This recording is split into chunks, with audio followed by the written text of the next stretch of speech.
The morning of March 16th, 1943. U-boat headquarters, Hotel Am Steinplatz, Berlin. Korvettenkapitän Günther Hessler bent over the plotting table, his pencil trembling slightly as he marked the latest position report from U-653. The young officer serving as Grand Admiral Karl Dönitz's first staff officer and son-in-law had spent 3 years orchestrating the mathematics of submarine warfare from this converted hotel suite. But the numbers emerging from this morning's intercepts suggested something fundamentally wrong with calculations that had seemed infallible just weeks before. 2 convoys, SC-122 and HX-229, were steaming eastward through the mid-Atlantic air gap, carrying nearly 1 million tons of food, fuel, and war materials to Britain. 43 U-boats from 3 wolf packs, Raubgraf, Stürmer, and Dränger, were converging on these formations in what German radio would soon proclaim the greatest convoy battle of all time. The tactical situation appeared perfect. Allied code-breaking had gone blind on March 10th. German B-Dienst intelligence service had cracked British naval cipher number 3. The convoys were sailing directly into carefully positioned patrol lines, with no possibility of evasion. Yet Hessler, studying the escort composition reports decoded from intercepted Allied signals, felt a cold certainty settling into his calculations. The defensive arrangements protecting these convoys represented something new, something that rendered traditional Wolfpack mathematics obsolete. If you're enjoying this deep dive into the story, hit the subscribe button and let us know in the comments from where in the world you are watching from today. The escorts weren't just more numerous than doctrine anticipated. They were organized differently, equipped differently, trained differently. HX-229's escort group B4 consisted initially of 4 destroyers and 2 corvettes. SC-122 sailed with 7 warships, but these numbers told only part of the story. More importantly, additional support groups were being rushed to the scene, independent hunting forces, unconstrained by convoy protection duties, free to pursue and destroy U-boats with relentless aggression. What neither Hessler nor Dönitz yet fully understood was that this battle would mark not German triumph but the death of submarine warfare as they had conceived it. The Wolfpack, which had brought Britain to the edge of starvation, was about to be rendered tactically impotent by a convergence of technologies, tactics, and industrial capacity that German naval strategists had failed to anticipate. The transformation had been building for months, invisible in daily operational reports, but undeniable in aggregate statistics. The journey toward this moment of realization had begun 30 months earlier in the grey autumn of 1940, when German submarine tactics reached their theoretical telephic apex. Kapitän zur See Karl Dönitz, then commanding the U-boat force, had spent the interwar years developing doctrine based on mathematical certainty. His calculations were elegant in their simplicity. A surfaced U-boat possessed speed advantages over most merchant ships. Multiple submarines attacking simultaneously at night on the surface could overwhelm convoy escorts through sheer numbers. Darkness neutralized Allied sonar, which could only detect submerged submarines. Radio communications allowed operational control from shore headquarters, concentrating scattered patrol boats onto convoy targets. The doctrine had produced spectacular results during the second happy time of 1942, when U-boats operating off the American East Coast had sunk 397 ships totaling over 2 million tons. German submariners operated with justified confidence in their tactical superiority. The Rodel tactics, Wolfpack operations, represented the pinnacle of coordinated submarine warfare. A single U-boat detecting a convoy would shadow it, transmitting position reports that allowed headquarters to vector every boat within range toward the target. When the pack assembled, they would attack en masse, typically at night on the surface, using darkness and superior surface speed to penetrate escort screens. The mathematics appeared irrefutable. A typical convoy in early 1943 consisted of 40 to 60 merchant ships arranged in columns, protected by 5 to 8 escorts. Even assuming optimal escort positioning, which rarely occurred given weather and operational constraints, simple arithmetic suggested multiple U-boats could penetrate defenses and attack the unprotected merchant ships in the convoy's interior. Each successful attack created opportunities for subsequent penetrations, as escorts responded to the initial contact. German U-boat command maintained meticulous records of these tactical calculations. Donitz staff officers tracked every convoy battle, analyzing attack patterns, measuring success rates, refining doctrine. The data supported continued confidence in Wolfpack effectiveness. Through February 1943, convoys under attack were losing an average of 23% of their merchant ships. In months, when German intelligence provided accurate routing information, allowing optimal patrol line positioning, loss rates exceeded 30%. But alongside these tactical successes, a darker statistical trend was emerging, visible only to analysts examining broader operational patterns. The rate of U-boat detection by escorts was increasing. In 1941, approximately 38% of U-boat attacks on convoys were detected before the submarine could fire. By January 1943, this detection rate had climbed to 57%.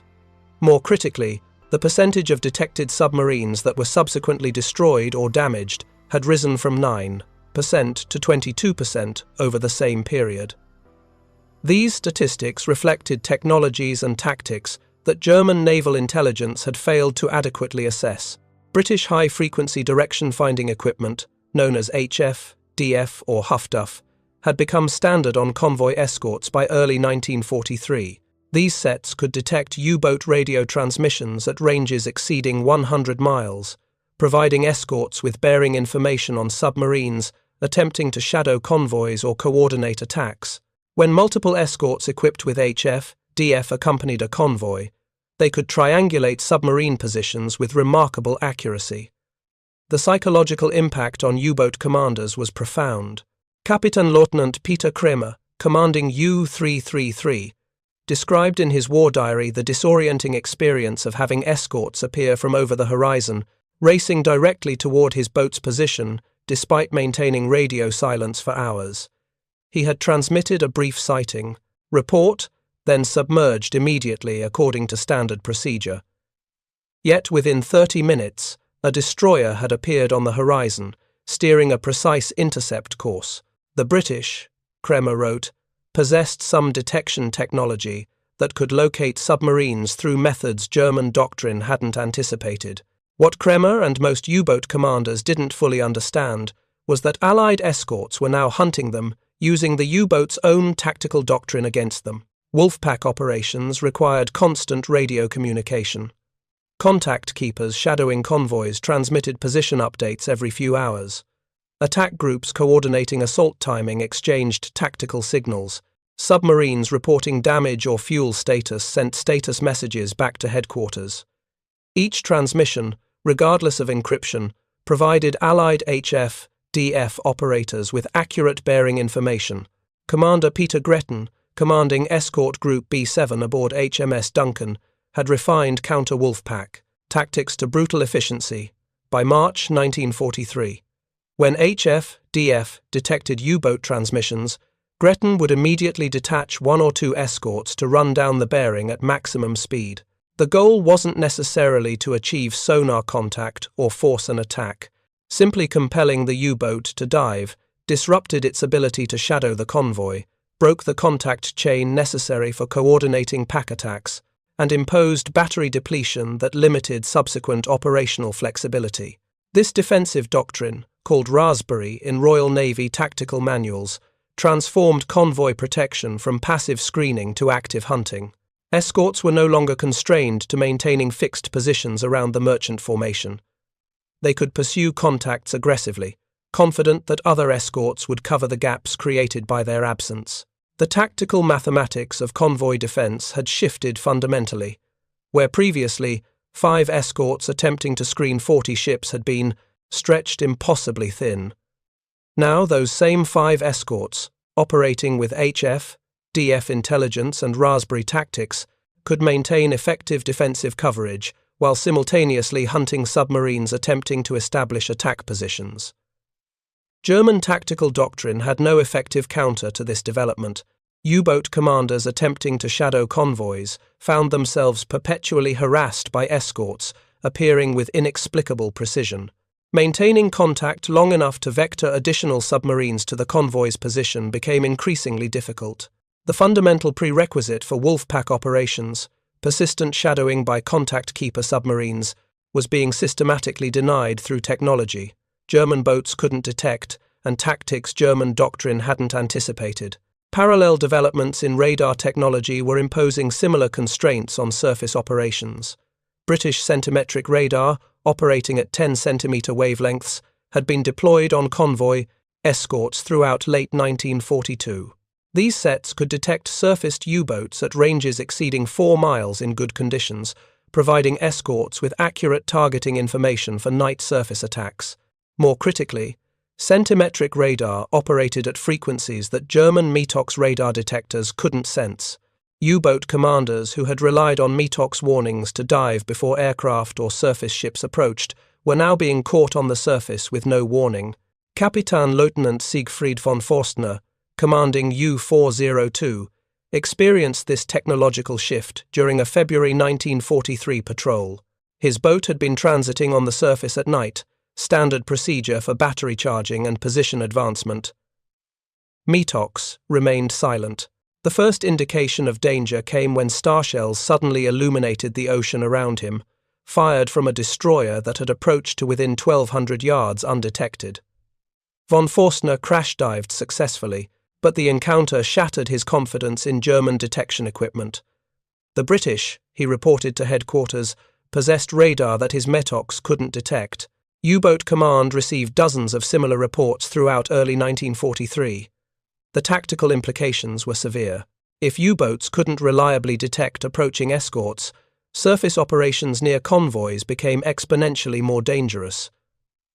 But Wolfpack doctrine required surfaced operations. Submerged U-boats possessed insufficient speed to overtake convoys, insufficient battery endurance to maintain prolonged shadowing, and insufficient range to coordinate multi-boat attacks. The entire tactical system depended on submarines operating surfaced, using their diesel engines for speed and endurance. The mathematical certainty that had underpinned German submarine doctrine was fracturing under technological developments that rendered core tactical assumptions invalid. Yet through February and into early March 1943, these fractures remained individual data points, troubling but not yet recognized as systemic failure. Convoy losses remained high.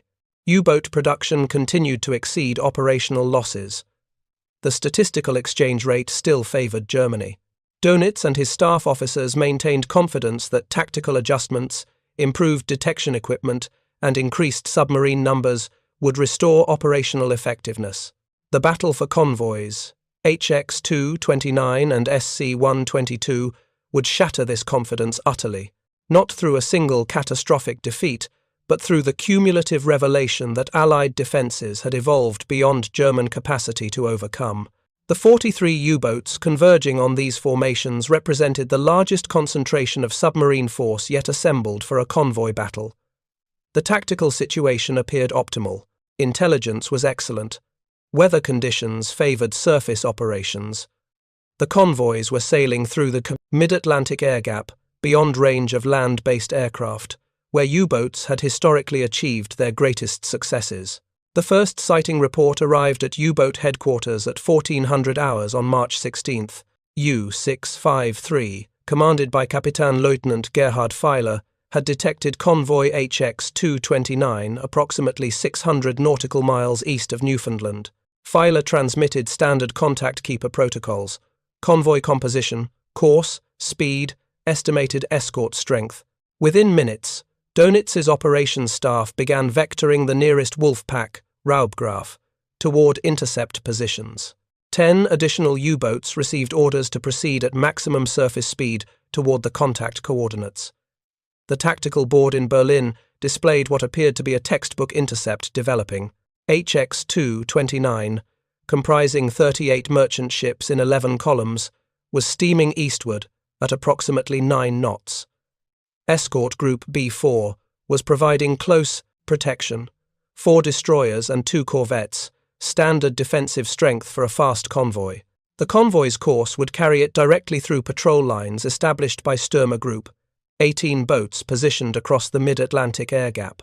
A second convoy, SC-122, was steaming on a parallel course 100 miles to the north, escorted by 7 warships.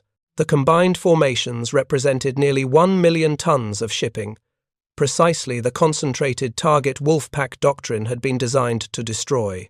What the tactical display in Berlin couldn't show was the revolution in defensive capabilities that these escorts represented. HMS Volunteer, leading B4 Group, carried Type 271Q surface search radar, capable of detecting surfaced U-boats at ranges exceeding 8,000 yards. HMS Beverly mounted FH-3HF DF equipment, providing bearing accuracy within 2 degrees on U-boat transmissions. The corvette HMS Anemone had been fitted with Hedgehog, a forward-throwing anti-submarine mortar that maintained sonar contact throughout the attack, unlike conventional depth charges, which required the escort to pass over the target before weapon release. Commander Gordon Luther, B4's escort commander aboard Volunteer, received HF-DF bearings on Filer's transmission within seconds of broadcast. Rather than maintaining defensive positions around the convoy, Luther immediately implemented raspberry tactics, detaching HMS Mansfield to run down the bearing at 28 knots. The destroyer's appearance on Filer's horizon 40 minutes later forced an immediate crash dive, breaking contact before additional U-boats could home on his beacon signals. The contact keeper had been neutralized through technology and tactics German doctrine hadn't anticipated, but Raubgraf Group contained 10 boats, and Filer's initial report had provided sufficient information for headquarters to calculate intercept courses for multiple submarines.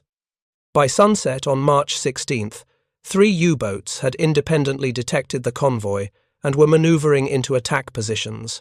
U-603, U-616, and U-758 approached from different bearings, coordinating through brief radio exchanges to time simultaneous penetration of the escort screen.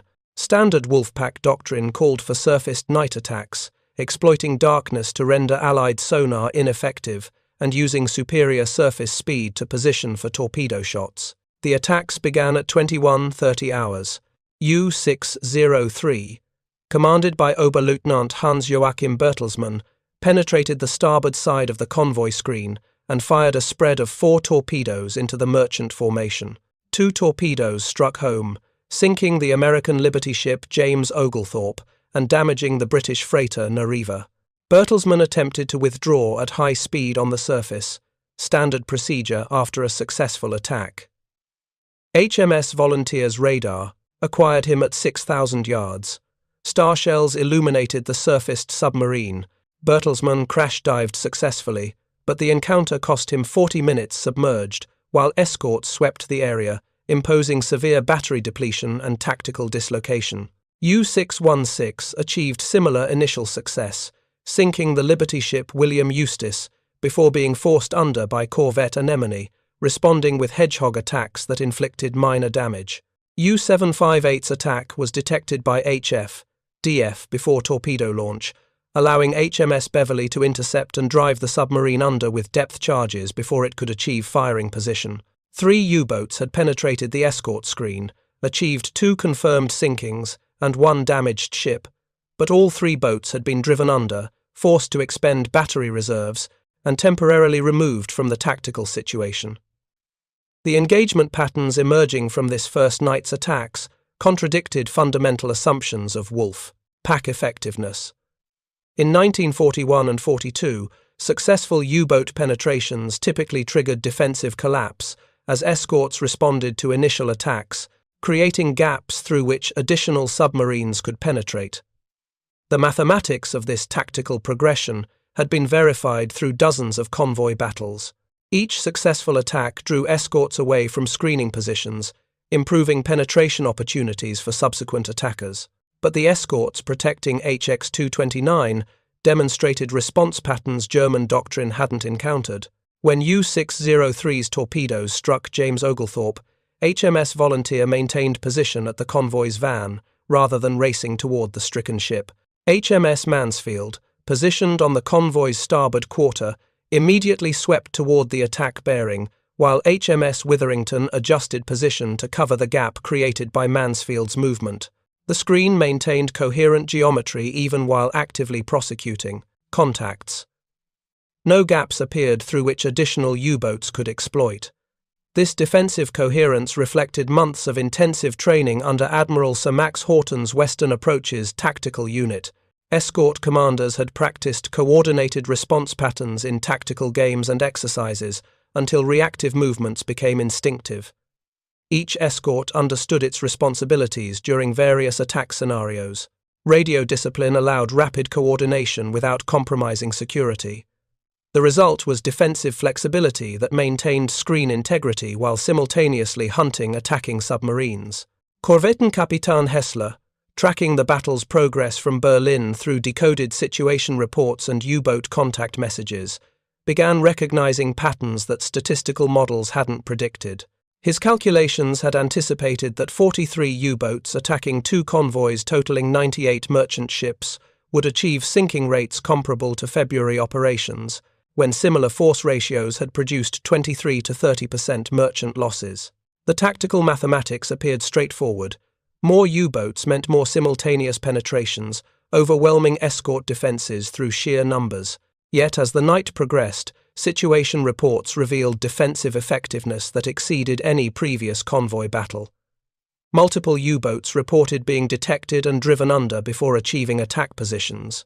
Several boats attempting to shadow the convoy for coordinating follow-up attacks found themselves perpetually harassed by escorts appearing with inexplicable precision.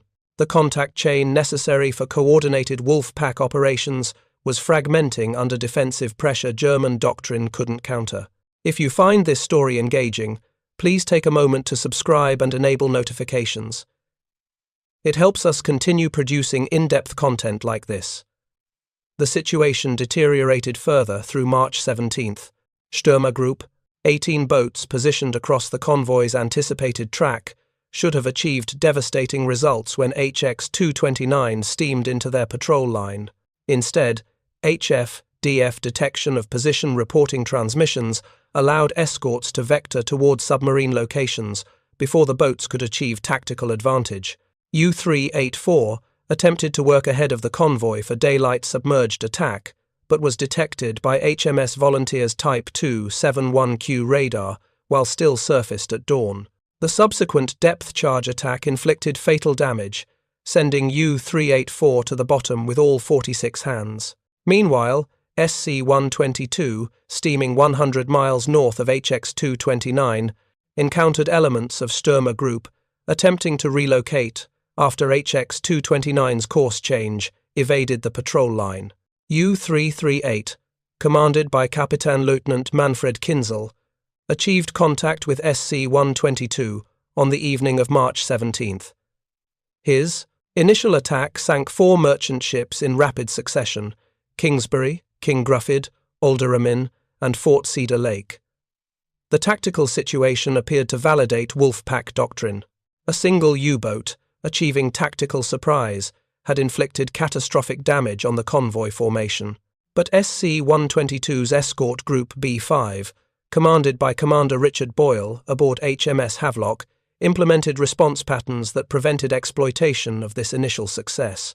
Rather than concentrating all escorts around the attack area, Boyle detached 2 destroyers to sweep the convoy's flanks, anticipating additional U-boats attempting to penetrate during the confusion following Kinzel's attack. This tactical distribution proved prescient when HMS Swale detected U-631 attempting penetration on the convoy's starboard quarter.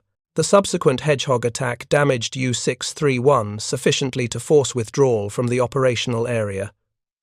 Through the night of March 17th to 18th, the battle expanded into the largest convoy engagement of the Atlantic campaign.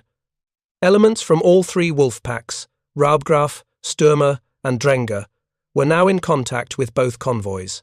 German headquarters recorded 41 separate U-boats reporting engagement or shadowing duties. The concentrated submarine force that Dönitz had envisioned overwhelming Allied defences through sheer numbers was assembled and attacking.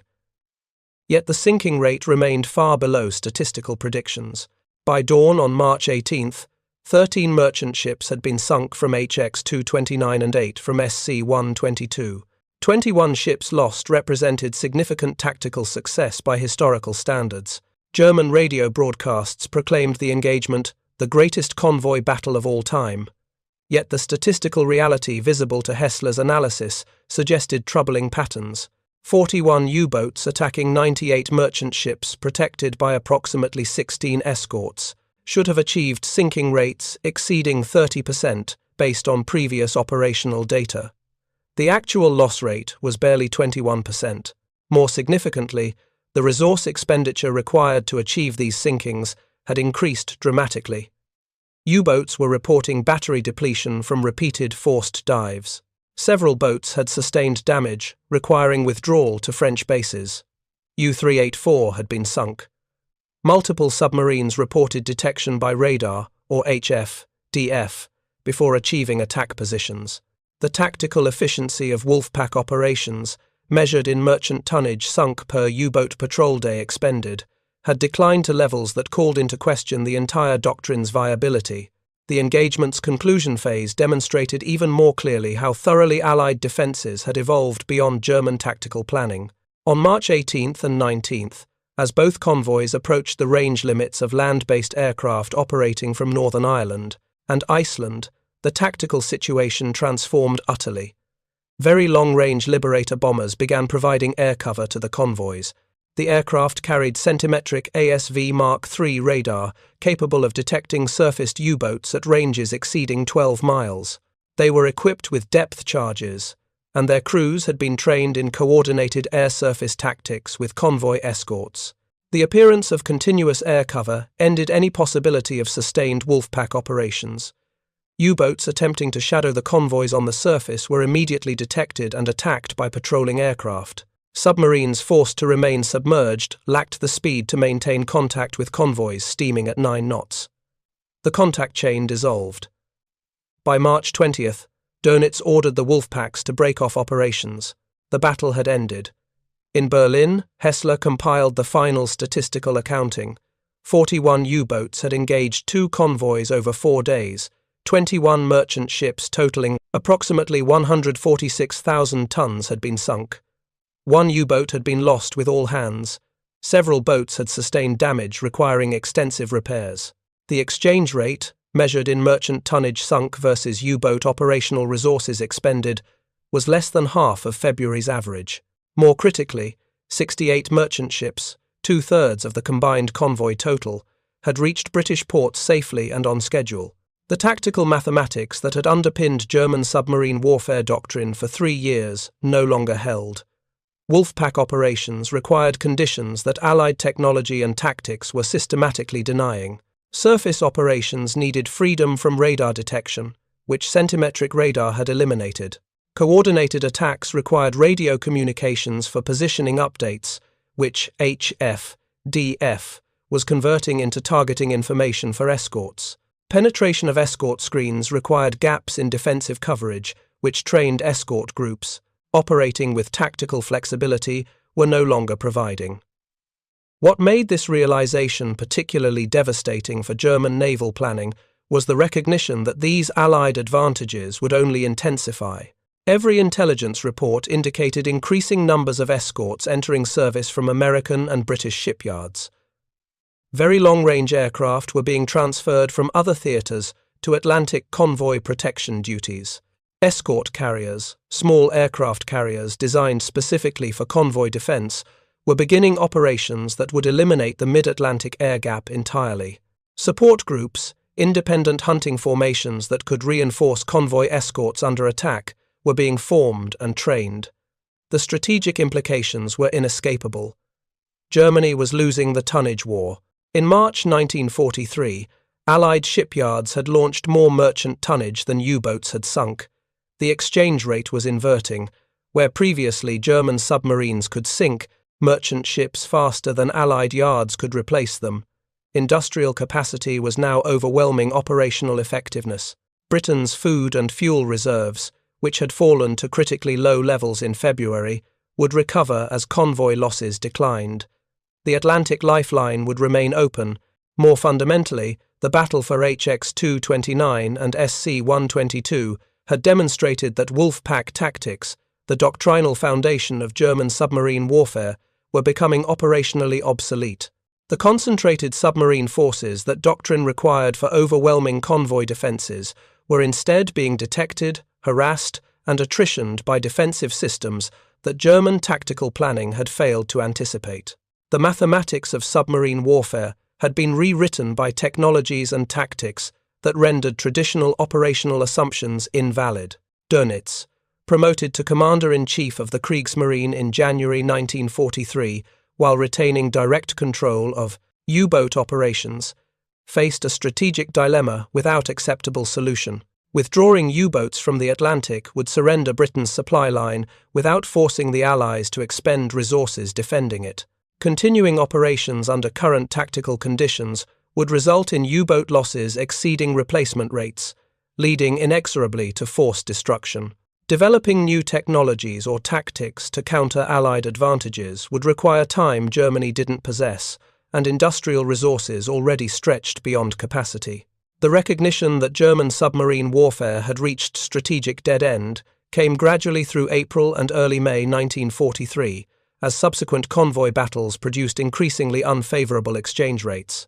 Convoy ONS-5, departing Britain on April 21st, was attacked by over 40 U-boats from Wolfpack's Star and Amsel. The Escorts, reinforced by support groups rushing to the convoy's aid, sank 6 U-boats, while losing 13. Merchant ships. The ratio of U-boats lost to merchant ships sunk had inverted catastrophically. Part 3 of the script. Final section. On May 24, 1943, Admiral Karl Dönitz issued the order that acknowledged strategic defeat. All U-boats operating in the North Atlantic were to withdraw immediately from convoy routes and relocate to areas southwest of the Azores, where Allied defences were less concentrated. The order, transmitted through naval headquarters and logged in the daily Kriegstagebuch, represented more than tactical repositioning. It was admission that the Battle of the Atlantic, as Germany had conceived winning it, was lost. The May statistics told a story of catastrophic reversal. 43 U-boats had been destroyed during the month, more than in any previous month of the war. Of these losses, 18 resulted directly from convoy battles, demonstrating that Wolfpack operations had transformed from offensive doctrine into suicide missions. Allied merchant ship losses in the Atlantic totaled only 34 vessels, representing 134,000 tons. This figure was less than one-third of the tonnage sunk during March, despite Germany maintaining similar numbers of operational submarines. The exchange rate had collapsed utterly. In November 1942, 6 months earlier, U-boats had sunk 119 merchant ships, while losing 13 submarines, nearly a 10-to-1 ratio in Germany's favour. By May 1943, that ratio had inverted to 1 U-boat lost for every merchant ship sunk. No military force could sustain such attrition rates. German submarine construction, despite operating at maximum capacity, was producing approximately 15 to 20 boats monthly. Losing 43 boats in a single month meant the force was being destroyed faster than it could be replaced. Korvettenkapitän Günther Hessler, compiling the statistical analysis that would inform headquarters' strategic reassessment, understood that the mathematics of submarine warfare had been fundamentally rewritten. His report, classified most secret and distributed only to senior naval staff, contained conclusions that contradicted 3 years of operational doctrine. The Wolfpack, he wrote, had been rendered tactically obsolete, not through single technological development, but through convergence of multiple Allied advantages that German forces could not counter individually and certainly could not overcome in combination. The technologies that had killed Wolfpack effectiveness formed an interlocking system of detection and destruction. HF-DF equipment allowed escorts to detect U-boat transmissions and vector towards submarine positions before attacks could develop. Centimetric radar provided surface detection capabilities against which German boats had no warning system and no effective countermeasure. Improved sonar systems allowed escorts to maintain contact with submerged submarines through evasive maneuvers. Hedgehog forward-throwing mortars enabled attacks that maintained continuous sonar contact, dramatically increasing kill probability compared to conventional depth charges. But technology alone couldn't explain the defensive effectiveness Allied escorts had achieved. Hessler's analysis emphasized tactical developments that had transformed convoy protection from passive screening to active hunting. Support groups, independent formations that could reinforce convoys under attack, removed the mathematical constraint that had previously limited escort effectiveness. Where convoy battles in 1941 and 42 had been decided by numerical ratios of submarines versus escorts, directly assigned to convoy protection, support groups could rapidly concentrate overwhelming force against wolf packs attempting coordinated attacks. The tactical implications were profound. Traditional wolf pack doctrine assumed that once a convoy was located, U-boat headquarters could concentrate available submarines faster than Allied forces could reinforce the escort. This assumption had held true when escorts were constrained to fixed assignments, protecting specific convoys. But support groups, operating independently and directed by shore-based headquarters using intelligence from HF, DF networks, and decrypted German communications, could reach threatened convoys before concentrated U-boat attacks developed. Convoy ONS-5 demonstrated this new tactical reality with brutal clarity. Commander Peter Gretton's B-7 escort group, initially comprising 7 warships, had been reinforced during the battle by 1st Support Group, 5 destroyers, commanded by Captain J.A. McCoy aboard HMS Offa, and 3rd Support Group, 4 destroyers under Commander G.N. Brewer, in HMS Biter. By the battle's climax, 16 Allied warships were actively prosecuting 30 U-boats, attempting coordinated attacks. The numerical advantage wolf packs required for overwhelming defences had been reversed through Allied capacity to concentrate forces faster than German operational tempo could match. The appearance of escort carriers in Atlantic operations during May 1943 represented the final technological development that rendered mid-ocean submarine operations untenable. USS Bogue, operating with Convoy HX-229, demonstrated how small aircraft carriers designed specifically for convoy protection could eliminate the air gap that had provided U-boats their last sanctuary from aerial attack. Aircraft operating from Bogue detected and attacked U-boats attempting to shadow the convoy at ranges where surface escorts couldn't reach. The submarines were forced to remain submerged continuously, unable to use diesel engines for battery charging or position advancement, systematically neutralized as tactical threats. By early June 1943, 5 escort carriers were operating in the Atlantic, with additional vessels, entering service monthly from American shipyards. German submarine commanders filing patrol reports described operational conditions that made sustained convoy attacks impossible. Continuous air coverage forced boats to remain submerged for days at a time, depleting batteries to levels that prevented rapid surfacing even in emergencies. Attempts to surface for battery charging were immediately detected by airborne radar and attacked. The fundamental requirement for submarine operations, freedom to surface periodically for battery charging and position advancement, had been denied through technologies against which U-boats possessed no effective countermeasure. Dönitz, facing strategic realities that contradicted his pre-war doctrinal certainties, pursued technical solutions that might restore tactical viability to submarine operations. The Schnorchel, a breathing apparatus that allowed diesel engine operation while submerged at periscope depth, began installation on operational boats during summer 1943. This device addressed the battery charging problem that continuous air coverage had created. But Schnorchel-equipped boats could achieve only 6 knots submerged speed, insufficient for intercepting convoys or maintaining shadowing contact necessary for coordinated attacks. More radical technological responses were initiated, but required development timelines that exceeded Germany's strategic circumstances.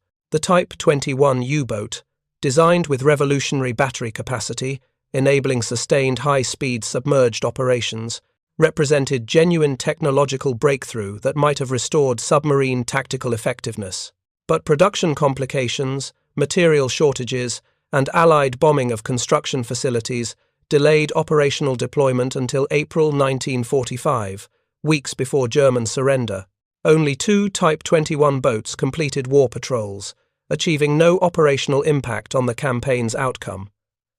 The strategic recognition that submarine warfare could no longer achieve decisive results against Allied convoys forced German naval planning into grim calculus of attrition warfare. Dönitz argued to Hitler that continuing U-boat operations, even at unfavorable exchange rates, served strategic purpose by forcing Allies to maintain substantial forces in Atlantic defensive operations. Destroyers, corvettes, frigates, and aircraft assigned to convoy protection represented resources that couldn't be deployed in Mediterranean operations or Pacific campaigns. If U-boats could tie down Allied naval forces disproportionate to their own numbers, their operations retained strategic value even without achieving decisive tonnage destruction. This calculus represented profound departure from pre-war submarine doctrine that had envisioned U-boats winning the Atlantic campaign through merchant tonnage destruction, exceeding replacement rates. Now submarines were reduced to nuisance forces, achieving occasional, tactical successes, but unable to threaten Britain's survival or significantly impede Allied strategic operations. The transformation from war-winning weapon to strategic irritant was completed through technological and tactical developments that German naval planning had failed to anticipate or counter. The human cost of this strategic failure fell most heavily on submarine crews, who continued operations under conditions where survival had become improbable. Of the approximately 40,000 men who served in German U-boats during World War II, approximately 30,000 died, representing a 75% casualty rate. This was the highest loss rate of any military service on either side of the conflict. These men fought with extraordinary courage and professional skill, but courage and skill could not overcome the fundamental technological disadvantage Allied defensive systems had created. Kapitän-Leutnant Herbert Werner, who had experienced his first encounter with Allied sonar aboard U-557 in May 1941, survived the war to write his memoirs decades later. Reflecting on the transformation he had witnessed from confident hunter to perpetually hunted prey, Werner described the psychological progression that paralleled technological developments. In 1940 and 1941, U-boat crews had operated with justified confidence in their tactical superiority and operational effectiveness. They were invisible predators, striking from darkness against enemies who couldn't detect them. By 1943, Werner wrote, "Every patrol became exercise in sustained terror. Escorts detected submarines through technologies crews couldn't sense or understand. Aircraft appeared overhead without warning, attacking boats whose radar detectors remained silent. Attempts to shadow convoys brought immediate response from destroyers racing towards submarine positions with inexplicable precision. The ocean, which U-boat training had taught provided sanctuary when submerged, had become transparent to Allied detection systems. Submarines had become prey, hunted by technologies they couldn't counter and tactics they couldn't evade. This psychological transformation reflected broader strategic reality that the Battle of the Atlantic, by mid-1943, had been decided not through single climactic engagement, but through cumulative technological and industrial advantages that rendered German submarine doctrine obsolete. The battle for convoys HX-229 and SC-122 had represented the moment when this strategic transformation became undeniable, when the statistical evidence and tactical patterns combined to prove that wolf packs could no longer achieve the concentration and coordination necessary for overwhelming convoy defenses. The broader strategic consequences of Allied victory in the Atlantic campaign were decisive for the war's outcome. British imports, which had fallen to critically low levels during winter 1942–43, recovered throughout spring and summer as convoy losses declined. Food and fuel reserves that had been projected to run out by April rebuilt to sustainable levels. The massive military build-up required for Operation Overlord, the Normandy invasion planned for June 1944, proceeded without significant submarine interference. Over 2 million American and Canadian troops were transported to Britain during 1943 and 1944, with negligible losses to U-boat attack. Winston Churchill, writing his war memoirs years later, famously stated that the only thing that ever really frightened him during the war was the U-boat peril. Had Germany succeeded in severing the Atlantic supply line, Britain would have been forced to negotiate peace or face starvation. The build-up of forces necessary for liberating Western Europe would have been impossible.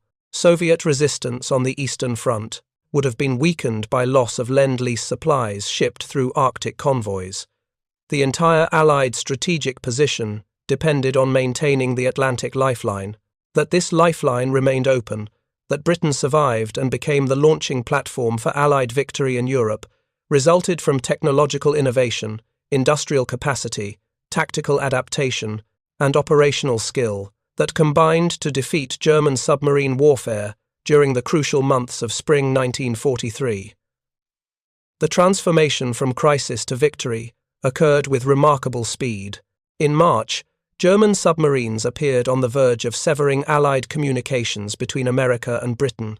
By June, U-boats had been driven from the North Atlantic convoy routes, suffering losses that threatened the force's operational viability.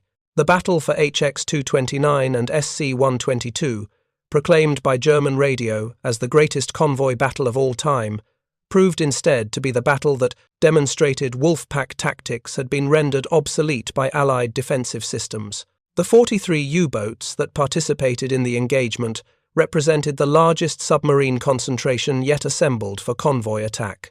Yet this massive force achieved sinking rates barely exceeding 20%, far below the levels necessary for strategic success, while suffering losses and damage that foreshadowed the catastrophic May casualties that would follow within weeks. For Korvettenkapitän Günther Hessler, tracking the battle's progress from headquarters in Berlin, the statistical evidence had been undeniable. The mathematics of submarine warfare that had guided German naval doctrine for 3 years no longer predicted operational outcomes. Allied defences had evolved beyond German tactical capacity to overcome.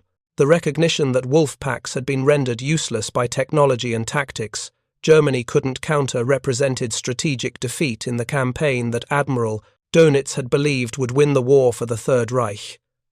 The lessons of the Atlantic campaign transcended the specific technologies and tactics that determined its outcome. The battle demonstrated that modern industrial warfare would be decided not through tactical brilliance or operational courage, though both were displayed abundantly by combatants on both sides, but through technological innovation, combined with industrial capacity to produce new weapons in quantities that overwhelmed enemy countermeasures.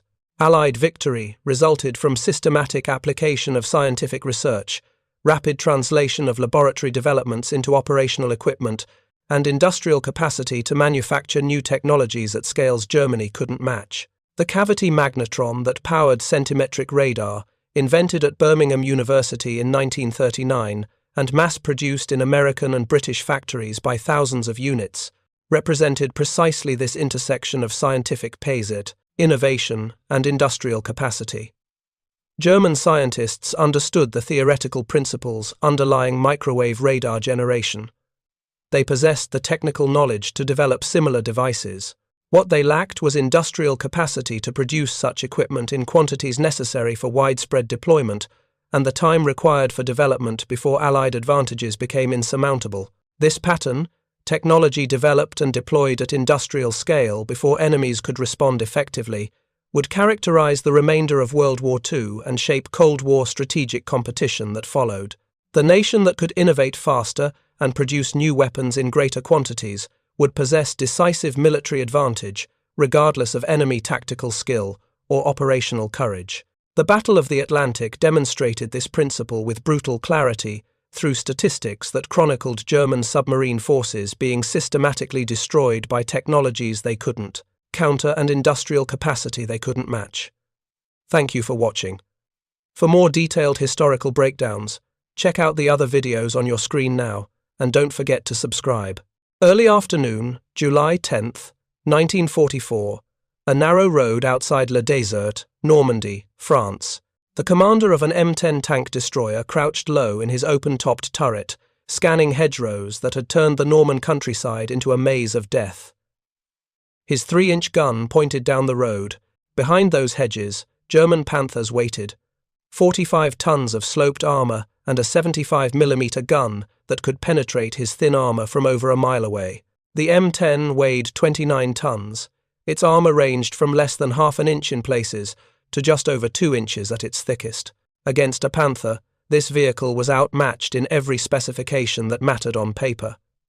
Yet, over the next 2 days, his battalion would destroy 12 Panthers, 1 Panzer IV, and 1 assault gun in close-quarters combat that would prove something the Germans had fundamentally misunderstood about American armor doctrine. The question isn't whether the Wehrmacht knew about the M10's 3-inch gun. They knew. German intelligence had documented these vehicles since March 1943. They had captured M10s, examined them, tested them, and even disguised their own Panthers to look like M10s during the Battle of the Bulge. The Germans knew exactly what the M10 was.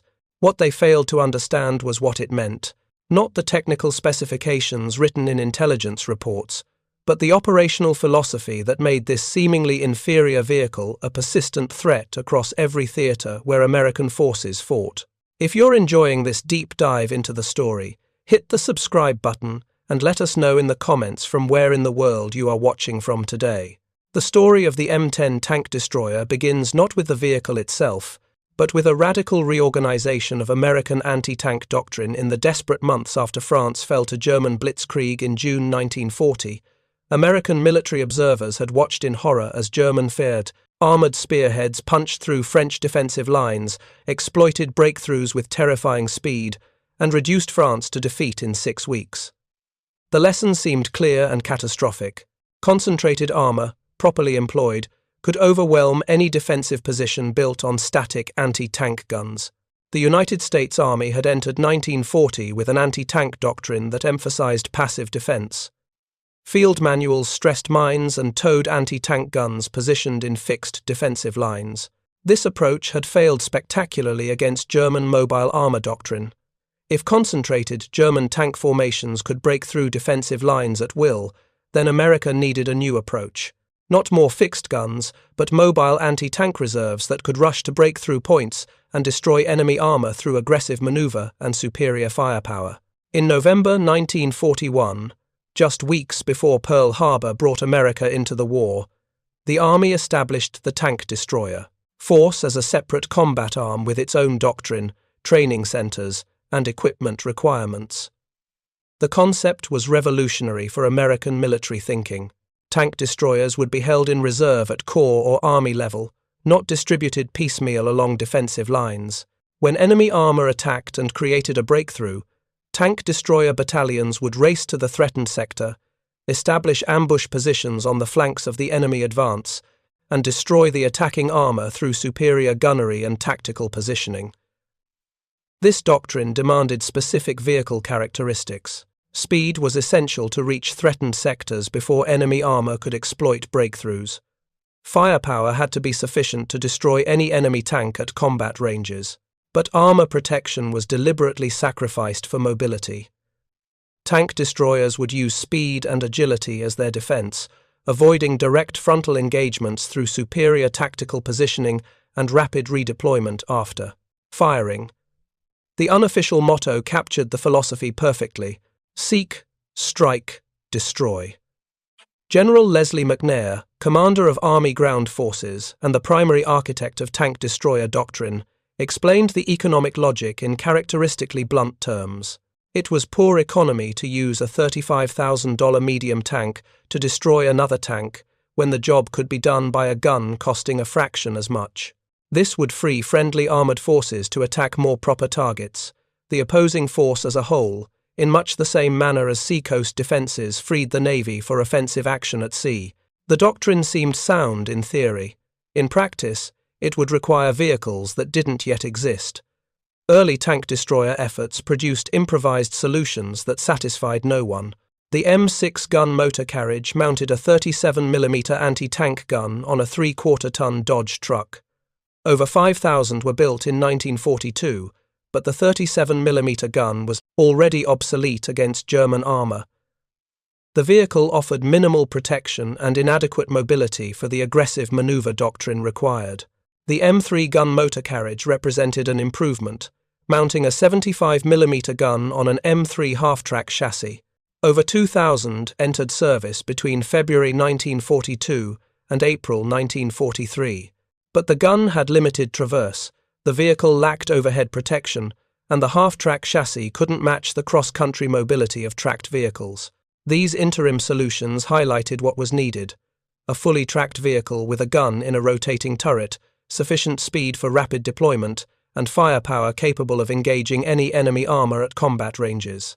In January 1942, the Ordnance Department began developing a vehicle that would meet these requirements using the most available and reliable chassis in American production, the M4 Sherman medium tank. The prototype, designated T-35, mounted a 3-inch gun in an open-topped turret on an early production M4A1 chassis.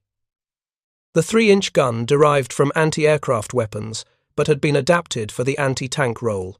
It fired a 17-pound armor-piercing projectile at a muzzle velocity of 2,600 feet per second, providing substantially better penetration than the 75mm gun standard on Sherman tanks. The turret design was adapted from development work on the abandoned T-1 heavy tank project. The original circular turret was replaced with a pentagonal welded design that provided better ballistic protection and a lower profile. The turret remained open-topped, lacking the overhead armor of a traditional tank turret. This design choice reflected tank destroyer doctrine. The open top reduced weight, improved crew vision for spotting enemy tanks, and simplified communication with supporting infantry. Overhead protection was deliberately sacrificed for other tactical advantages. Aberdeen, proving ground, tested the prototype through spring 1942. Concerns about thin armor led to the addition of bosses for applique armor panels that could be attached in the field if needed. The final production model, standardized in June 1942 as the 3-inch gun motor carriage M10, incorporated lessons from testing while maintaining the speed and firepower requirements that doctrine demanded. Fisher Body Division of General Motors received the production contract.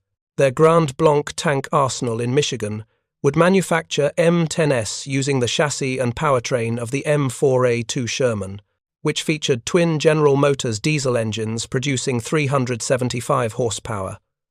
Ford Motor Company would produce the M10A, one variant using the M4A3 chassis with a Ford gasoline engine. Production began in September 1942 and would continue through December 1943, producing nearly 5,000 M10S and over 1,700 M10A1S. The M10 measured just under 20 feet long with the gun forward, 10 feet wide, and 9.5 feet tall. Combat weight was 29.6 tons for the M10, slightly less for the M10A1. The crew consisted of 5 men. The commander and gunner occupied the left side of the turret, with the loader on the right. The driver and assistant driver sat in the front hull, though the assistant driver often moved to the turret to assist with loading during combat. The 3-inch gun M7 could fire several types of ammunition.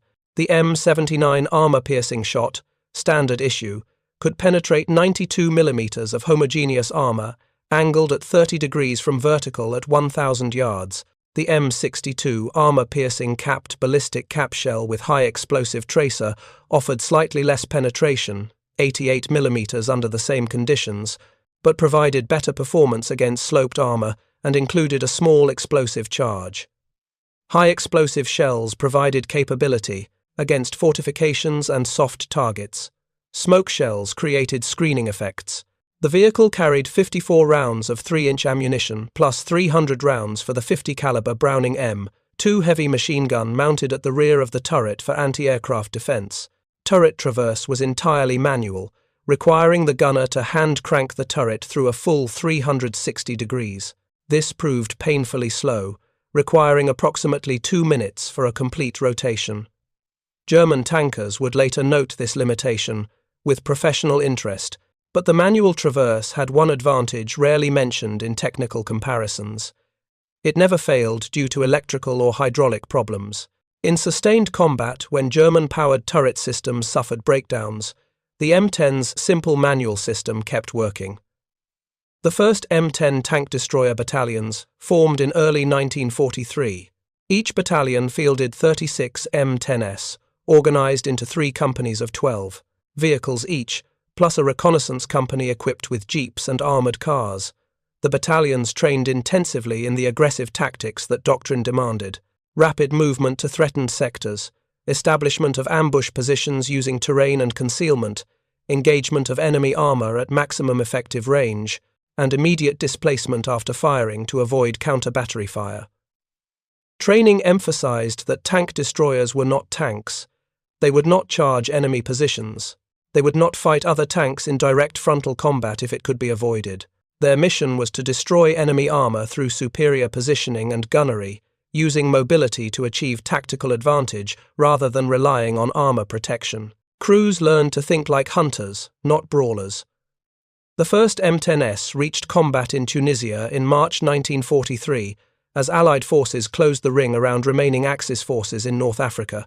The 776th Tank Destroyer Battalion and the 899th Tank Destroyer Battalion deployed with their new vehicles just as the final campaign began. They would face German armor in conditions that would provide the first real test of both the M10's capabilities and American tank destroyer doctrine. The Battle of El Guettar on March 23, 1943, marked the M10's combat debut. German forces launched a counterattack against American positions, with panzer units supported by infantry attempting to overwhelm defensive positions. Tank destroyer battalions rushed forward to established ambush positions exactly as doctrine prescribed. The engagement demonstrated both the M10's potential and the challenges of coordinating highly mobile units in fluid combat. M10S, from the 899th Tank Destroyer Battalion, fighting alongside M3 gun motor carriages from the 601st Tank Destroyer Battalion, claimed 30 German tanks destroyed. The M10S proved substantially more effective than the half-track mounted M3S, with superior mobility, better crew protection, and a fully rotating turret that allowed engagement from any angle without repositioning the vehicle. German Panzer IIIs and Panzer IVs, the standard German medium tanks in North Africa, had no answer to the 3-inch gun at combat ranges. The M10 could penetrate their armor frontally at ranges exceeding 1,000 yards, but the engagement also highlighted vulnerabilities. The thin armor provided minimal protection against German tank guns and anti-tank weapons. Several M10S were destroyed by return fire. The open-topped turret exposed crews to artillery airbursts and infantry attacks from above. Tank destroyer doctrine assumed these vehicles would fight from concealment and disengage immediately after firing, but battlefield reality often forced direct combat at close ranges, where armor became critical. Over the following weeks, as Allied forces compressed remaining Axis troops into an ever smaller perimeter around Tunis and Bizerte, M10 battalions provided mobile anti-tank capability that helped prevent German armored counterattacks from breaking the siege lines. The vehicles performed well mechanically, benefiting from the Sherman chassis' automotive reliability. Maintenance proved straightforward, with mechanics trained on Sherman tanks able to service M10S with minimal additional training. The North African campaign ended with total Axis collapse in mid-May 1943. Over 230,000 German and Italian soldiers surrendered. Among the captured equipment, Allied intelligence recovered German assessment reports of American weapons encountered during the campaign. These reports documented German awareness of the M10 tank destroyer and its 3-inch gun. Wehrmacht intelligence officers had examined knocked-out M10S, interviewed captured crews, and compiled technical data on the vehicle's capabilities and limitations. A German intelligence summary dated April 1943 described the M10 as a self-propelled anti-tank gun on a Sherman chassis, armed with a 76mm gun, noting the German practice of describing calibers by bore diameter rather than the American 3-inch designation. The report accurately identified armor thickness, ranging from approximately 10mm to 57mm, noted the open-topped turret, and assessed the vehicle as dangerous when employed from concealed positions, but vulnerable in direct combat due to thin armor. This intelligence would reach Wehrmacht armor units across all theaters. The M10 was no secret. German tankers knew what to expect when they encountered these vehicles. What they fundamentally misunderstood was how American doctrine intended to employ them, and how that doctrine would evolve under the pressures of actual combat far from the theoretical engagements envisioned by pre-war planners. The invasion of Sicily, in July 1943, brought M10 battalions into a different combat environment. The mountainous terrain limited opportunities for the rapid maneuver that doctrine emphasized. Tank destroyer battalions found themselves assigned to infantry divisions for direct fire support, engaging bunkers, fortifications, and infantry positions far more often than enemy armor. This pattern would repeat throughout the Italian campaign. German armor appeared in limited numbers, often in defensive positions rather than the massed breakthrough attacks that American doctrine assumed. M10 crews discovered their vehicles were remarkably effective in the fire support role, despite being designed for anti-tank combat. The 3-inch gun fired a high-explosive shell that proved devastating against fortifications. The vehicle's mobility allowed it to maneuver into firing positions that towed artillery couldn't reach. The open-topped turret, a vulnerability against artillery, became an advantage for observation and communication with infantry. Crews could spot targets more easily and coordinate with foot soldiers more effectively than tank crews buttoned up inside fully enclosed turrets. By December 1943, tank destroyer battalions in Italy were expending 15,000 high-explosive rounds per month in the artillery role. This was never the intended mission. Doctrine had envisioned tank destroyers racing to breakthrough points, destroying massed enemy armor, then withdrawing to reserve positions. Reality in Italy involved grinding positional warfare, where M10S provided mobile fire support for infantry attacks against prepared defensive positions. The 3-inch gun's relatively flat trajectory and accuracy made it exceptionally effective at this mission, though barrel wear became a significant problem requiring more frequent replacement than anticipated. The sporadic tank engagements that did occur in Italy introduced M10 crews to new German armor types. Small numbers of Panther tanks and Ferdinand tank destroyers appeared on the Italian front. These vehicles possessed armor protection far superior to the Panzer IIIs and Panzer IVs that M10S had faced in North Africa. The Panther's frontal armor, 80 mm thick at 55 degrees from vertical, provided effective protection exceeding 100 mm against projectiles striking the sloped surface. The 3-inch gun could not reliably penetrate this armor frontally at any practical combat range. Crews learned to target weak points. Side and rear armor remained vulnerable. The turret ring, where the turret joined the hull, offered a potential target. Track and suspension damage could immobilize Panthers, allowing artillery or air support to destroy them. But direct frontal engagement became something to avoid rather than seek. The fundamental assumption of tank destroyer doctrine, that American anti-tank guns would possess firepower superiority over enemy armor, no longer held true against German heavy tanks. German tankers recognized this shift in the tactical balance. Captured documents from late 1943 show Wehrmacht armor commanders advising their subordinates that American tank destroyers posed significant threats when firing from ambush positions at flank or rear angles, but could be engaged frontally with confidence if German tanks could force a direct confrontation. This represented a reversal of the situation in North Africa, where M10S had possessed clear firepower superiority. Wehrmacht intelligence updated their assessments of American tank destroyers through 1943 and into early 1944. German reports accurately described M10 deployment patterns, noted their frequent use in the fire support role rather than pure anti-tank missions, and identified the vehicle's limitations against heavy German armor. A Wehrmacht tactical bulletin from January 1944 advised tank commanders that American 3-inch tank destroyers could not penetrate Panther or Tiger frontal armor except at point-blank range with side shots. This intelligence was correct. The Germans knew. They understood the M10's limitations. What they failed to grasp was that American doctrine was evolving in response to combat experience, and that the M10's true value wasn't found in the penetration tables that obsessed military planners on both sides. As 1944 began, the Allied invasion of Western Europe approached.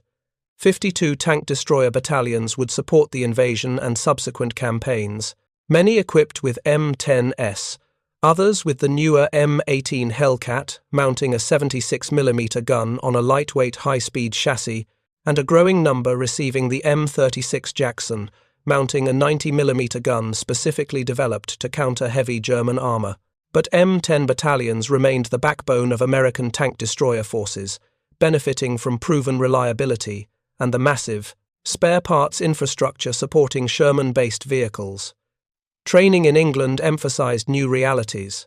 The massed German armored breakthroughs that justified creating the tank destroyer force in 1941 were no longer happening. German forces fought defensively, using armor in small mobile reserves to counterattack Allied penetrations rather than launching the kind of massive blitzkrieg offensives that had destroyed France. Tank destroyer doctrine required adaptation.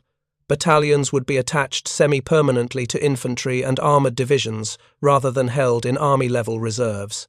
They would provide direct fire support for attacks, defend against local counterattacks, and engage enemy armor opportunistically, rather than waiting for breakthroughs that never came.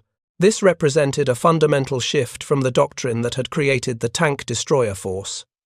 General McNair's vision of economical specialist vehicles racing to breakthrough points was giving way to the reality that modern combat required flexible fire support platforms that could perform multiple missions. The M10, designed specifically for anti-tank combat, was evolving into a general-purpose direct fire support vehicle that happened to be good at killing tanks when the opportunity arose. June 6, 1944, D-Day. Tank destroyer battalions landed on Utah and Omaha beaches starting with the initial assault waves. The 654th, 702nd, 703rd, and 803rd Tank Destroyer battalions came ashore on D-Day itself, their M10s struggling through beach obstacles and up coastal roads into the Norman hedgerows. More battalions would follow through June and July as the beachhead expanded and Allied forces pushed inland. The hedgerow country of Normandy created tactical conditions that negated many advantages that American armor doctrine assumed. The ancient field boundaries, thick hedge walls topped with trees, and built on earthen banks, divided the countryside into countless small enclosed fields. Visibility was measured in yards rather than miles. Maneuver was channeled along narrow lanes between hedgerows. Every field became a potential ambush site. The rapid movement and open terrain that favored American mobility advantages simply didn't exist. German defenders used the terrain expertly. Small numbers of tanks and anti-tank guns positioned in hedgerows could dominate approaches and destroy attacking vehicles at close range. The thin armor that tank destroyer doctrine accepted as a reasonable trade-off for mobility became a critical liability when combat happened at ranges under 200 yards. M10 crews found themselves fighting at knife-fighting distances, where their firepower advantage over German heavy tanks disappeared and their armor disadvantage became fatal. The first week of July 1944 brought American forces face-to-face with the reality of German heavy armor in Normandy. Tank destroyer crews who had trained to engage enemy armor at ranges exceeding 1,000 yards found themselves fighting Panthers and Tigers at distances where both vehicles could destroy each other with a single shot. The specifications that looked impressive in training manuals meant nothing when combat happened across a single hedgerow. July 6, 1944. General Dwight Eisenhower's headquarters issued an urgent directive. All M10 tank destroyer battalions should be converted to the new M36 as soon as possible.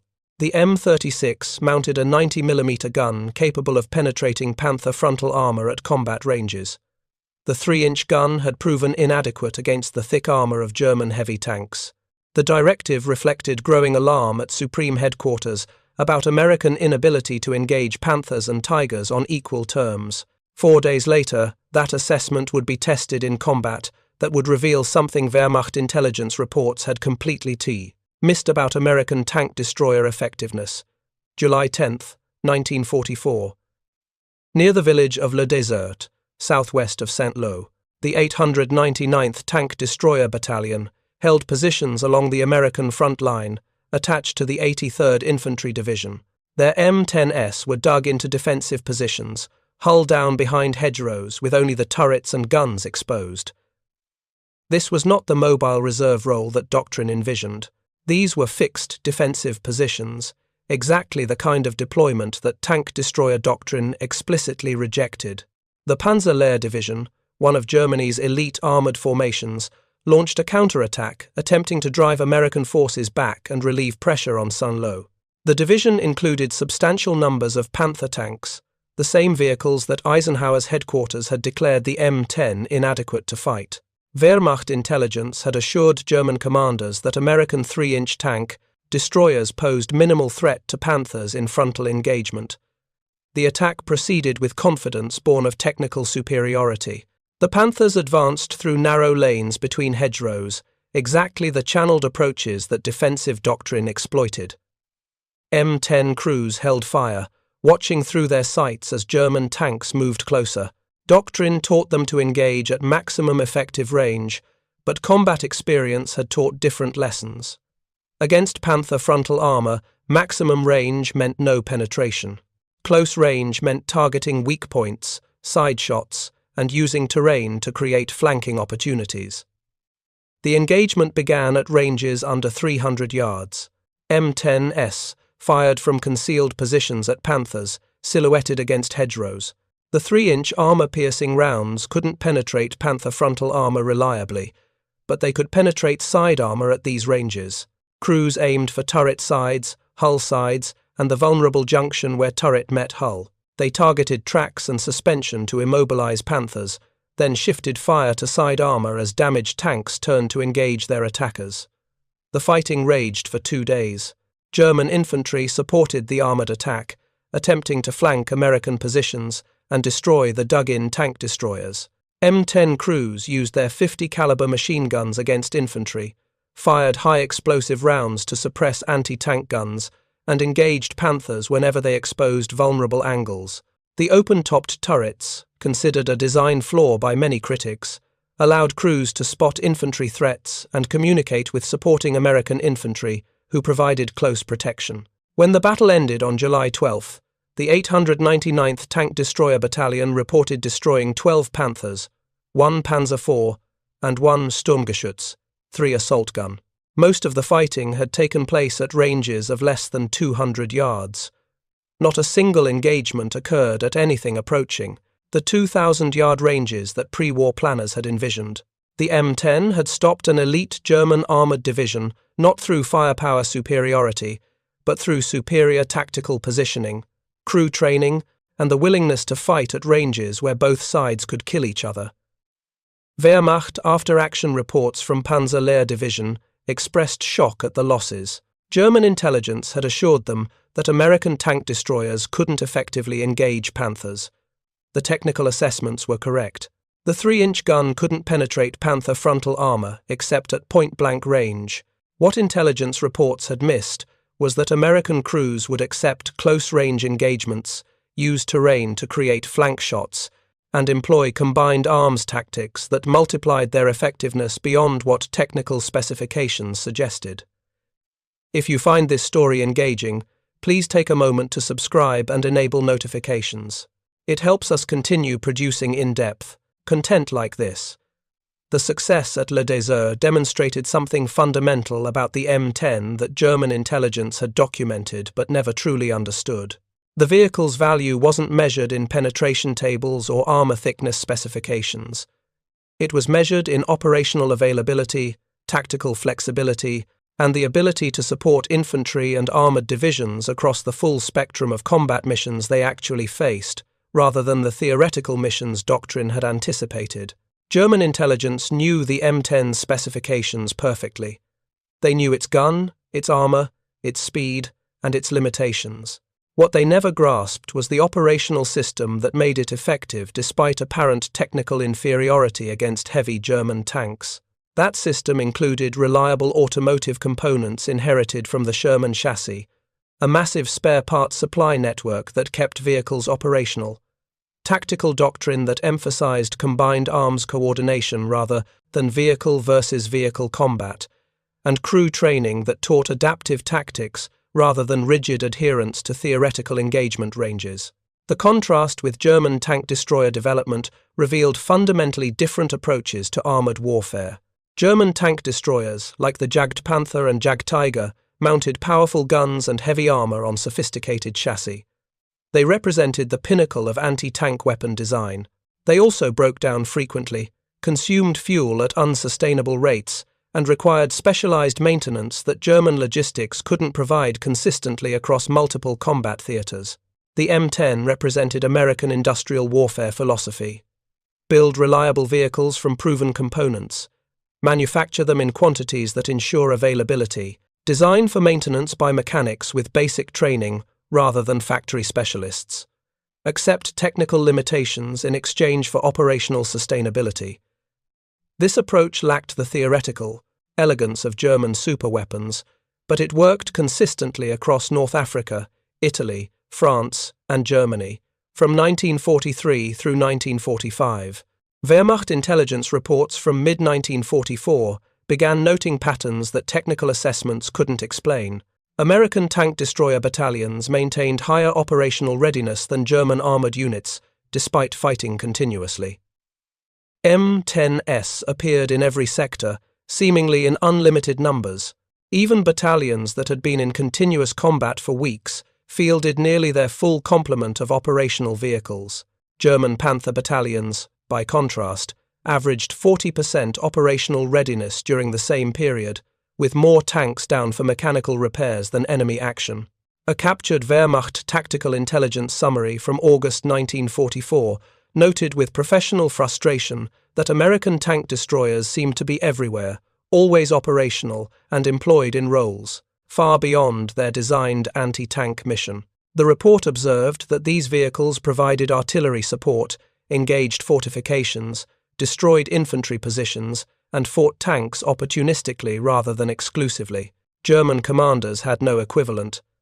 Their tank destroyers were specialists, designed for anti-tank combat and poorly suited to other missions. The liberation of Paris in late August 1944 provided one of the war's most dramatic demonstrations of M10 capability at extended range, though under circumstances that Wehrmacht intelligence would never fully document. The French 2nd Armored Division, equipped with American vehicles including M10 tank destroyers, fought through Paris streets against German defenders attempting to hold key positions. On August 25, 1944, an M10 named Sirocco, part of the Régiment Blindé de Fusiliers Marines, took up a firing position near the Arc de Triomphe. German forces had positioned a Panther tank in the Place de la Concorde, approximately 1,800 meters distant. The Panther's gun commanded the broad avenue, making direct approach impossible. French tank destroyer crews calculated range, elevation, and wind conditions, then fired. The 3-inch armor-piercing round struck the Panther's turret at extreme range, penetrating the side armor where it was thinner than the frontal plate. The Panther was disabled, its crew abandoning the vehicle.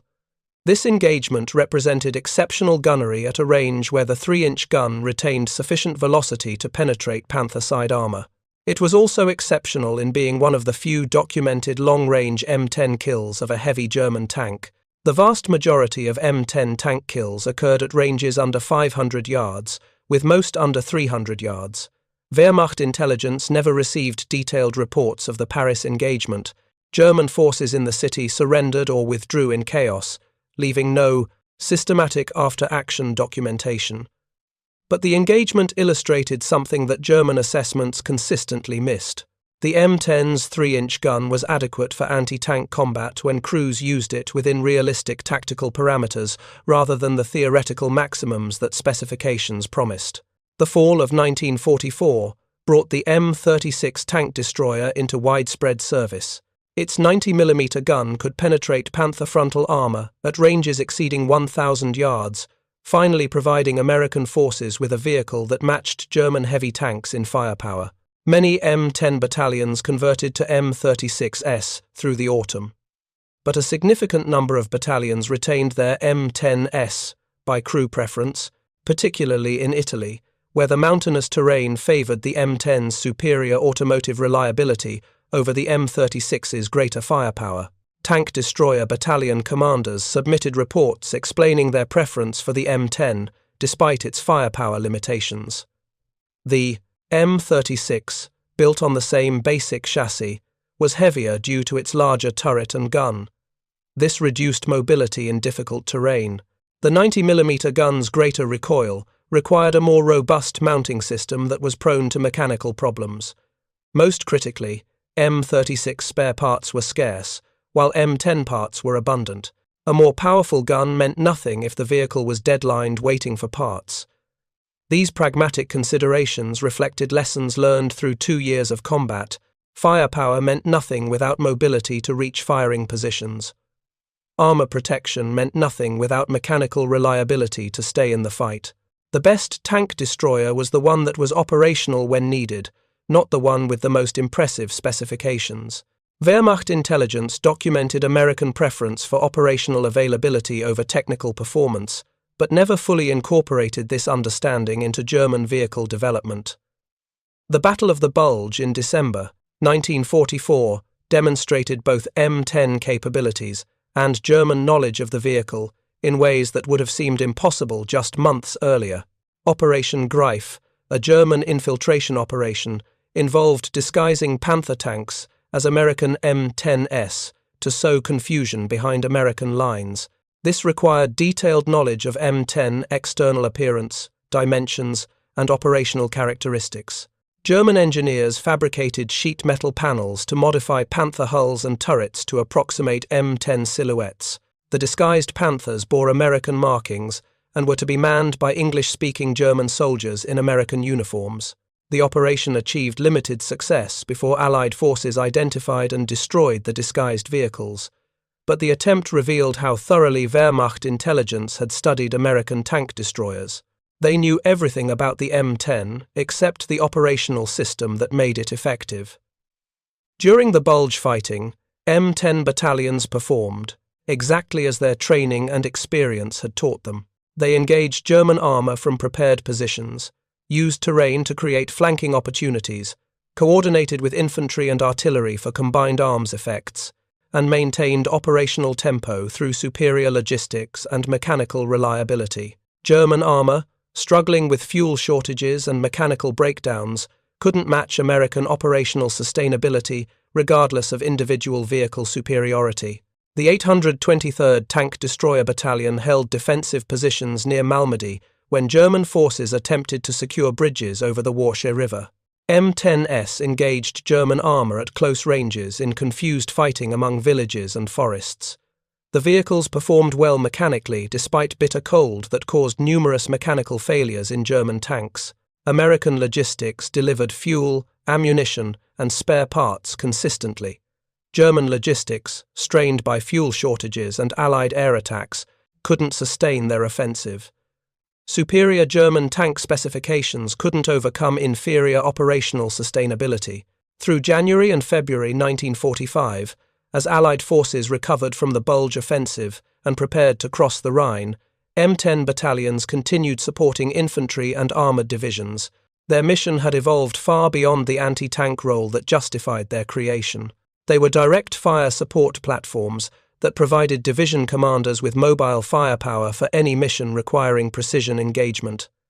Tank killing remained part of their job, but only one part among many. Wehrmacht intelligence reports from early 1945 reflected increasing desperation, but also grudging respect for American operational capabilities. German commanders noted that American forces maintained continuous pressure despite weather, terrain, and determined German resistance. American vehicles remained operational. American logistics delivered supplies. American combined arms coordination improved constantly through adaptive learning that German rigid doctrine couldn't match. A captured German intelligence summary from March 1945 included a section on American tank destroyers that revealed how thoroughly Wehrmacht intelligence understood American vehicles while simultaneously missing their first IMICAR significance. The report correctly identified M10 specifications, noted deployment patterns, and assessed firepower limitations against German heavy armor. Then it concluded that American reliance on technically inferior vehicles demonstrated industrial capacity overwhelming tactical competence. This assessment was exactly backwards. American industrial capacity enabled tactical competence by ensuring vehicles stayed operational. German pursuit of technical superiority produced vehicles that couldn't be sustained in combat. Wehrmacht intelligence documented this pattern repeatedly, but never acknowledged it as a systemic American advantage rather than a technical limitation to be exploited. The final months of the war saw M10s fighting across Germany as Allied forces advanced from multiple directions. Tank destroyer battalions encountered decreasing numbers of German tanks as fuel shortages, and mechanical failures immobilized German armor faster than Allied action destroyed it. M10s increasingly performed fire support missions, reducing fortified positions and supporting infantry attacks against prepared defenses. The 893rd Tank Destroyer Battalion fought through the Hurtgen Forest, providing fire support in terrain that negated mobility advantages and emphasized reliable firepower. The 773 Tank Destroyer Battalion supported operations along the Rhine, engaging fortified positions with direct fire that towed artillery couldn't deliver with comparable precision. The 776th Tank Destroyer Battalion, which had fought in Tunisia with the Prise, first M10s to see combat, remained operational through Germany, with vehicles that had served since 1943, a testament to Sherman chassis reliability. German defenders noted in interrogations after capture that American tank destroyers appeared in every engagement, always seemed to have ammunition, and never seemed to suffer the mechanical breakdowns that plagued German armor. Wehrmacht veterans who had fought on the Eastern Front observed that American logistics surpassed even Soviet material superiority. The Germans had faced more T-34 seconds than they could count, but Soviet vehicles often sat immobile from fuel shortages or mechanical failures. American vehicles kept moving regardless of conditions. This operational sustainability, invisible in technical specifications but decisive in combat effectiveness, represented the true story of the M10 tank destroyer. Wehrmacht intelligence knew everything about the vehicle's gun, armor, and mobility. They never understood that. Those specifications mattered less than the system that kept M10s operational month after month across multiple theaters against determined German resistance. The M10's 3-inch gun couldn't reliably penetrate Tiger or Panther frontal armor, except at point-blank range. This limitation was documented in every intelligence report, emphasized in every German tactical bulletin, and understood by every Wehrmacht tank commander. What intelligence reports never captured was that American tank destroyer crews wouldn't fight Tigers and Panthers frontally when they could use terrain, combined arms coordination, and tactical patience to create flank shots where the 3-inch gun remained effective. German tactical doctrine emphasized fighting spirit and aggressive action. American tactical doctrine emphasized achieving mission objectives with minimum casualties through careful planning and overwhelming firepower. These philosophical differences produced radically different approaches to present combat. German tankers would charge American positions, trusting their armor superiority. American tank destroyer crews would wait for German armor to expose vulnerable angles, then kill it with methodical precision. Technical specifications predicted German victory. Combat results consistently favored American doctrine. The most decorated American soldier of World War II, Audie Murphy, earned his Medal of Honor using an M10's 50 caliber machine gun during the Battle of the Colmar Pocket in January 1945. The tank destroyer had been abandoned and was burning. Murphy climbed onto the vehicle and used its machine gun to repel German infantry and tanks for nearly an hour despite being wounded and under constant fire. The M10 eventually exploded from the fire, but Murphy's action had broken the German attack. Years later, when Hollywood filmed Murphy's story in To Hell and Back, producers couldn't locate an M10 for the recreation of this famous engagement. They substituted a Sherman tank instead. The vehicle that had been numerous enough to equip 52 battalions through 1944 and 45 had become rare enough by the 1950s that one couldn't be found for a major film. Production. The rapid post-war disposal of M10s reflected the Army's post-war decision to eliminate the separate tank destroyer force and assign tank-killing missions to tanks themselves. This decision validated Wehrmacht intelligence assessments in a way German commanders would have appreciated. The specialized tank destroyer, designed specifically for anti-tank combat, proved less valuable than general-purpose tanks that could perform multiple missions. German intelligence had concluded this in 1944. The American Army reached the same conclusion in 1946, but German intelligence had missed why the M10 succeeded despite its specialization. It succeeded because American doctrine adapted to reality, while German doctrine insisted reality conform to theory. The M10 remained in service with Allied nations well after American forces retired it. The British had converted over 1,000 M10s to Achilles tank destroyers by installing 17-pounder guns that provided superior anti-tank capability. These vehicles served into the early 1950s with British and Commonwealth forces. France used M10s through the Indochina War.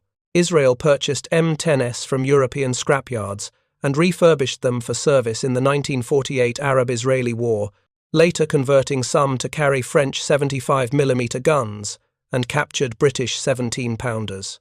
The vehicle's longevity in foreign service reflected the same qualities that made it effective in American hands. Reliability, maintainability, and adequate performance across multiple missions mattered more than optimal performance in any single role. Nations with limited resources and small military budgets valued vehicles that worked consistently with minimal specialized maintenance. The M10 met those requirements better than more sophisticated alternatives. Soviet forces received approximately 52 M10s through Lend-Lease. Red Army employment of these vehicles remains poorly documented, but available evidence suggests they were used primarily as self-propelled artillery rather than dedicated tank destroyers.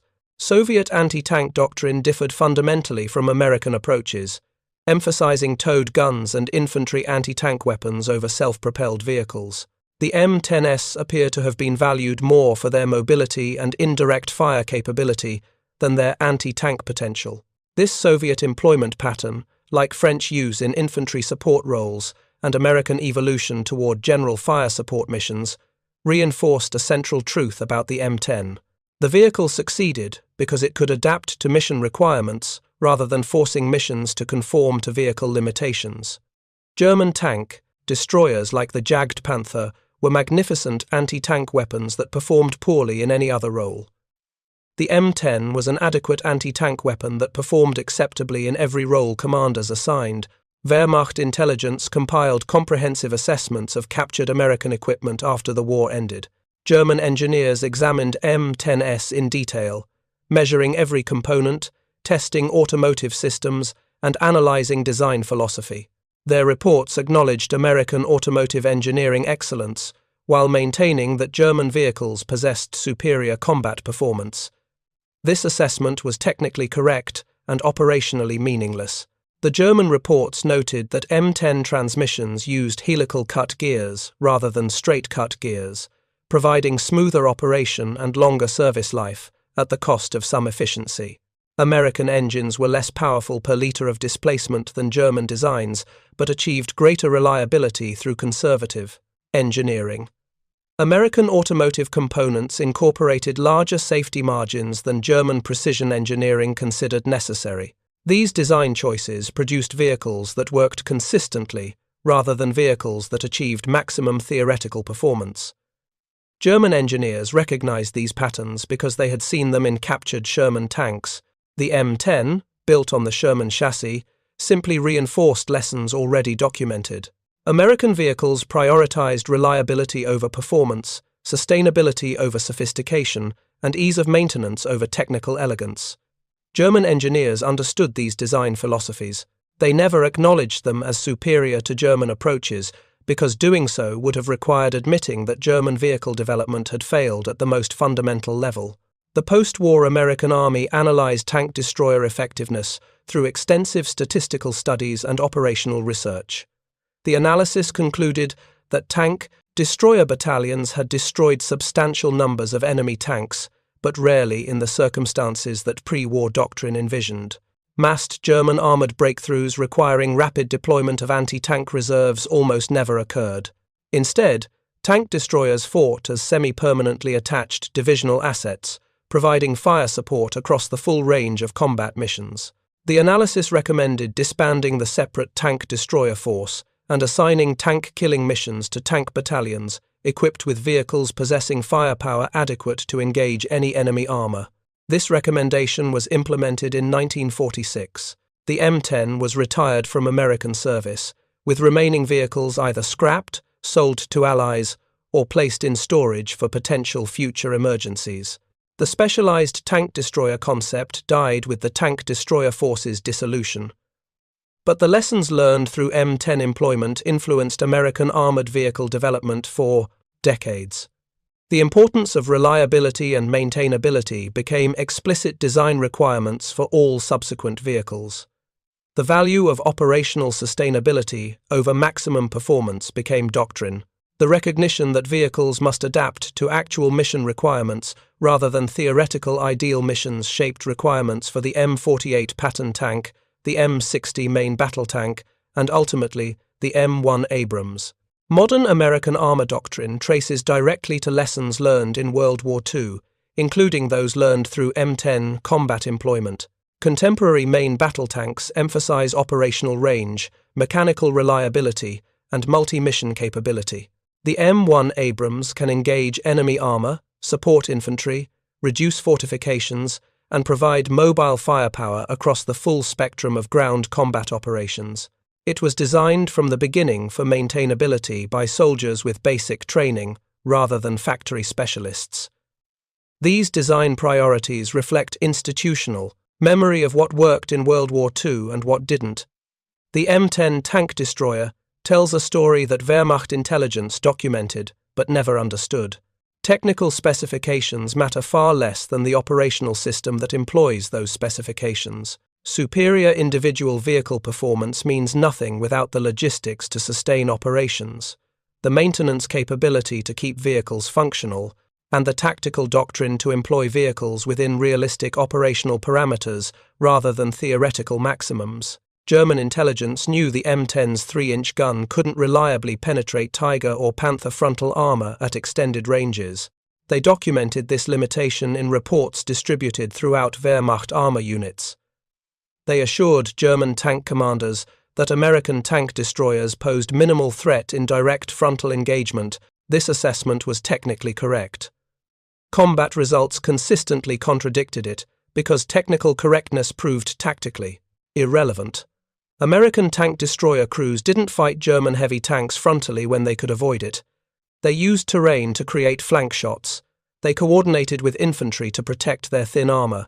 They employed combined arms tactics that multiplied their effectiveness beyond what individual vehicle specifications suggested. They maintained operational tempo through superior logistics that kept vehicles running when German armor sat immobile from fuel shortages and mechanical failures. These operational advantages never appeared in Wehrmacht intelligence reports because intelligence analysts focused on technical specifications they could measure rather than operational capabilities they couldn't quantify. German reports documented American industrial superiority but interpreted it as brute force, overwhelming of German technical excellence rather than a fundamentally different approach to armored warfare. This interpretation allowed German military culture to preserve its self-image of technical sophistication and tactical superiority while losing a war that industrial capacity and operational sustainability decided. The M10's combat record validates an uncomfortable truth about military technology. The most sophisticated weapon isn't necessarily the most effective weapon. The weapon that achieves theoretical maximum performance isn't necessarily the weapon that wins battles. The weapon that wins battles is the weapon that remains operational when needed, adapts to missions as assigned, and integrates into combined arms operations effectively enough to accomplish objectives regardless of technical limitations. Wehrmacht intelligence knew everything about the M10 except what made it effective. They measured its gun penetration, documented its armor thickness, calculated its speed and range, and assessed its tactical limitations with Prussian thoroughness.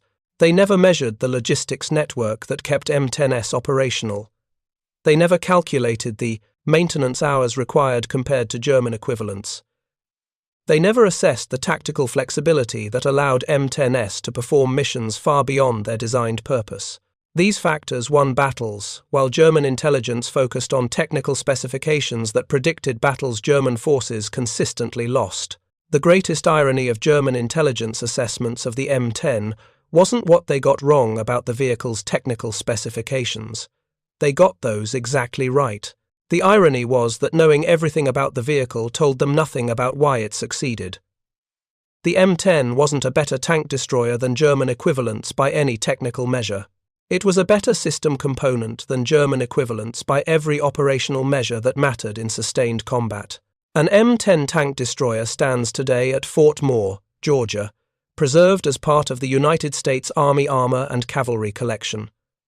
The vehicle bears scars from decades of hard use but remains structurally sound, a testament to engineering designed for durability rather than sophistication. Visitors can examine the 3-inch gun that Wehrmacht intelligence knew couldn't penetrate heavy German tank armor.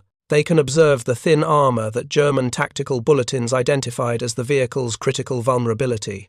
They can see for themselves the open-topped turret that German reports noted as a significant design limitation. What visitors cannot see from examining the preserved vehicle is the operational system that made it effective despite apparent technical inadequacies. They cannot observe the logistics network that delivered spare parts anywhere American forces fought. They cannot measure the maintenance doctrine that kept vehicles operational with mechanics possessing basic training. They cannot experience the tactical flexibility that allowed crews to adapt to mission requirements regardless of whether those missions matched the vehicle's designed purpose. Wehrmacht intelligence examined captured M10s with the same attention to detail that modern museum curators apply to preserved vehicles. They measured, photographed, tested, and analyzed every component. Their reports documented technical realities with precision that historians still reference. What they never captured in their intelligence summaries was the fundamental lesson that the M10 represented. Victory in modern mechanized warfare belongs not to the side with the most technically sophisticated weapons, but to the side whose weapons remain operational, whose logistics sustain operations, and whose doctrine adapts to reality rather than forcing reality to conform to doctrine. The 3-inch gun couldn't kill tigers at 2,000 yards. Wehrmacht intelligence knew this. American tank destroyer crews knew this. The difference was that German intelligence thought this limitation mattered, while American crews treated it as an irrelevant technical detail compared to the mission of destroying enemy armor by whatever means tactical circumstances allowed. German doctrine said tigers were invulnerable to 3-inch guns frontally. American doctrine said find flank shots, or call for artillery support, or coordinate with other elements for combined arms solutions. One approach preserved theoretical purity. The other approach won battles. Thank you for watching. For more detailed historical breakdowns, check out the other videos on your screen now, and don't forget to subscribe.